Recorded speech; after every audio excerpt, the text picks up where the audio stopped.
Hi everybody, thanks for having me. My name is Anne Reiner and I work for Save the Children. Specifically, I work for Save the Children Germany as the lead for sustainable supply chains. And Save the Children is the world's biggest independent child rights organization. So we are more than 100 years old. And nowadays we work with about 25,000 dedicated staff in 120 countries around the world towards our vision, that is that every child receives a high quality education, that every child is protected and that every child is healthy.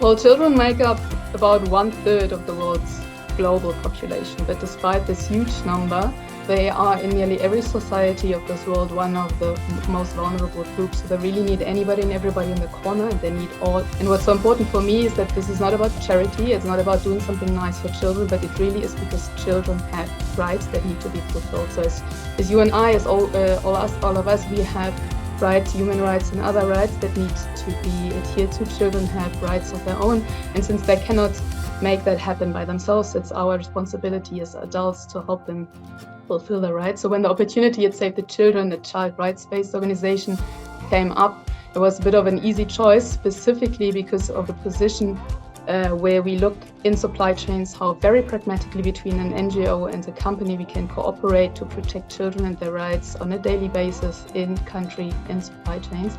And on a bit of a personal note, ever since I have two small children still on my own, it added a whole new layer to my motivation, if you will, because whereas I'm going to go and pick up my children later today from kindergarten to spend time for honestly too many children on this planet, this is not an option, it is not a possibility. And the key again, this shouldn't be a luxury, this is their right. So it was and still is an easy choice to work towards that. In general, we all need to be aware of the fact that children's rights in really any supply chain are being impacted by supply chains. So this means along all supply chains, from where the resources come, how the goods are being produced, how the goods are being used thereafter, and even thereafter, if and how they are being recycled. So when we look at the technological sector in particular, we really have to talk about child labor at the beginning, because the latest figures from 2020 tell us that 160 million children worldwide are in child labor. And the important thing here to know is that these key figures date from before the COVID pandemic. And for all we know, this global pandemic has pushed millions of families worldwide further into poverty, and poverty still nowadays is one of the key drivers of child labor. So now going back to technological supply chains and starting upstream where the resources come from, these are some pictures from the cobalt supply chain. So now cobalt is a mineral that we all carry around on a daily basis because it is being mined to produce lithium-ion batteries, so rechargeable batteries such as in our laptops or in our cell phones or in e-scooters or whatever you would like. And cobalt, 70% of the world's cobalt production is being mined in the Democratic Republic of Congo, and 30% of that is being mined in what we call artisanal and small-scale mining. So this is people who sometimes with their bare hands or with tools go underground without any protection at times to mine for cobalt. So suffice to say that really for anybody and everybody, these are horrendous working conditions. It is very dangerous, and for children, being engaged in mining actually constitutes one of the worst forms of child labor. In cobalt, we see it rampantly, as in other mineral supply chains. Now, if we move up the supply chain towards the stage where the products are being assembled, where they're being manufactured, we talk about the manufacturing sector. A lot of manufacturing nowadays takes place in sourcing countries, for example, across Asia.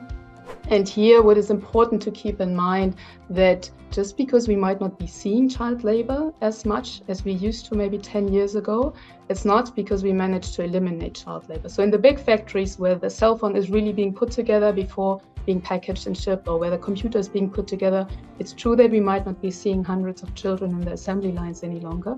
But we still nowadays see, and we are being called to assist those children every week, is that the service providers and the smaller companies contracted by those big factories still hire and employ children. So it might be the service provider who runs the canteen or who runs the dormitory for the workforce of the big factories that we sometimes get a glimpse into. And the really sad part here, or what we all need to remember, is that we didn't manage to eliminate child labor. We just pushed it into the more invisible parts of the supply chain. Now then, once the goods have been put together and packaged and shipped and sold to us, be it online or in brick and mortar shops, we really have to talk about the children's rights that are being infringed upon by how products and services are being used. So if you, for example, we need to start looking at product use, so products that are not meant for children and children use them despite, for example, being too young. This can be a huge danger to them. But also, in particular, obviously also everything that is online, that is digital, that technology provides us access to can pose severe risks and dangers to children. So now we're talking about concerns around privacy, but it's also things like children being exposed to hate speech, to discrimination, to cyberbullying, or even grooming and sexual exploitation. So these are honestly just a few of child rights risks at the product stage, but I think they very clearly demonstrate the huge danger that they can bring in terms of risking children's mental and physical health. And then lastly, this is something that we see increasingly and that we monitor or try to monitor very closely, is after cycle product life. So now the more as a global community we push towards a circular economy and towards recycling, what we see increasingly is that in many countries there's huge industries evolving around this that are completely unregulated and that are really characterized by a high degree of informality. And what we see here is two young boys that work as child laborers on a daily basis, going to the big factories, for example, where my cardigan might have been sewn together, to pick up the garment waste that the factory produces and then takes it to informal workshops where smaller orders are being placed and where then new garments are being produced. So as much as from a climate change perspective, obviously it is the right thing to do, we need to look at it more closely to make sure that it is really a just transition.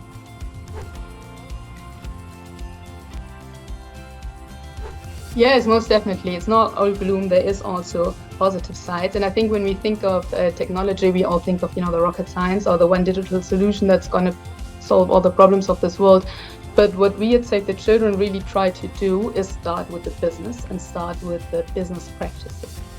So in many sourcing countries, we have a big problem because youth, so people that by law are still children, they are still under 18, but they have reached the legal working age. So I know in many countries that is 15. So we're talking about 15, 16, 17 years old young people who in many instances have to work, but who do not find good and safe working places. So they are excluded from the formal supply chain. And this stems from the fact that many factories rather not try hire anybody under 18, sometimes not even under 21 or 25. And whereas from an individual point of view from the factory, that might be understandable because they don't risk any hassle with auditors or with people saying that there might be child labor involved.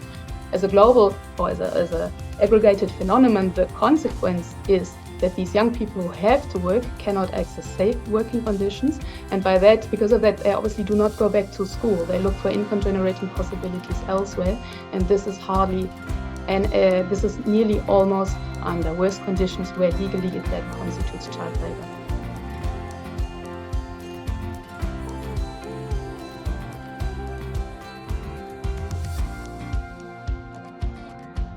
So what we do and what we have done with electronic factories across Asia is that we look really in the factory on the work floor, which positions can be, for which positions young people can be hired, to make sure that this is in line with the local law, so that it doesn't constitute child labor, so that it's under non-hazardous conditions.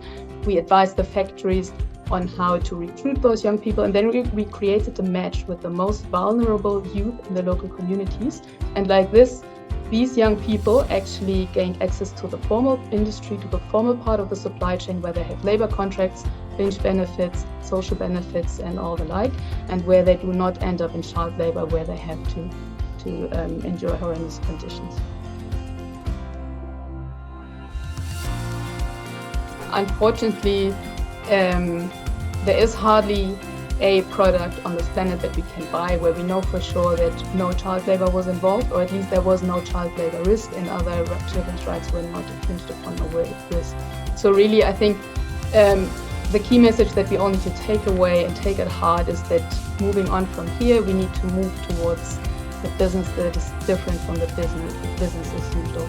So starting point, I think, always has to be that we consume less.